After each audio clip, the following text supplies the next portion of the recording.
Bonjour, au gosse de bois cette semaine. Malheureusement, je fais rien en bois. Mais par contre, je suis super excité. C'est pour ça que je le partage avec vous. J'ai réparé mon horloge.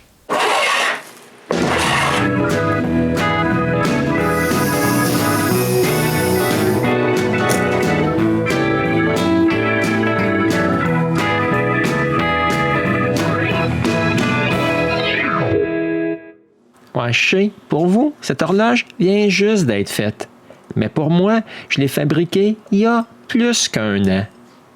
Mais maintenant, j'ai des troubles avec. Ben ouais, lorsque René s'est blessé à la cheville, elle n'était plus capable de se déplacer pour monter son horloge et j'ai oublié de le faire. Moi, quand je me suis aperçu qu'elle ne fonctionnait plus et que j'ai essayé de la faire partir, l'horloge, elle ne voulait plus fonctionner. Le balancier balançait pendant une couple de secondes et il s'arrêtait. Avec tout le travail que j'ai fait pour faire ce boîtier, ouais, je voudrais vraiment avoir une horloge. J'ai regardé sur Internet pour trouver comment réparer un mécanisme comme celui-ci. Et voici ce que j'ai fait. Premièrement, j'ai sorti le mécanisme du boîtier. À ce moment-là, j'ai bel et bien vu, comme j'avais vu sur Internet, que toute l'huile des pivots était toute gommée. Ouais, ça m'étonne pas du tout. À ma connaissance, cette horloge n'a jamais été nettoyée de sa vie, puis elle a près de 50 ans.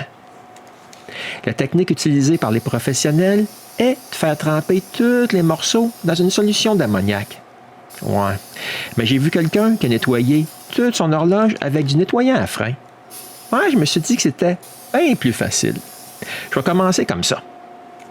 J'ai donc vaporisé une bonne quantité de nettoyant partout où il y a des pivots. Ouais, puis ça a vraiment fait une bonne job. Toute l'huile que je voyais au bout des pivots est disparue. J'ai donc remis de l'huile toute neuve. J'ai acheté de l'huile spécialement faite pour les horloges. Puis en fait, l'expédition m'a coûté plus cher que l'huile elle-même. Mais même après ça, l'horloge ne fonctionnait pas mieux. J'ai donc essayé de dérouler le ressort et de le rouler encore pour voir si ça ferait une différence. Non, ça ne marchait pas plus. C'est là que j'ai décidé de démonter le mécanisme. J'ai commencé par enlever le pivot du balancier. Et c'est à ce moment-là, quand le pivot était enlevé, que toute l'horloge s'est mise à tourner à une vitesse de fou.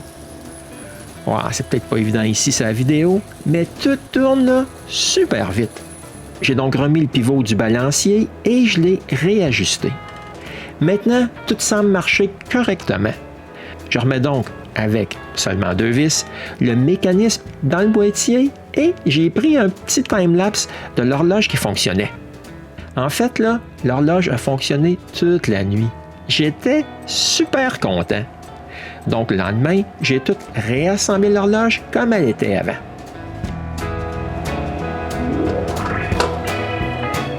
Et je l'ai remis à l'heure. Et je l'ai aussi réinstallé au mur dans le bureau de René. Éventuellement, elle pourrait y retourner pour travailler et elle aura une horloge fonctionnelle à ce moment-là. Ouais, j'espère que cette vidéo vous aidera le jour où vous aurez, vous aussi, des problèmes avec votre horloge. Et on se revoit bientôt au gosse de bois.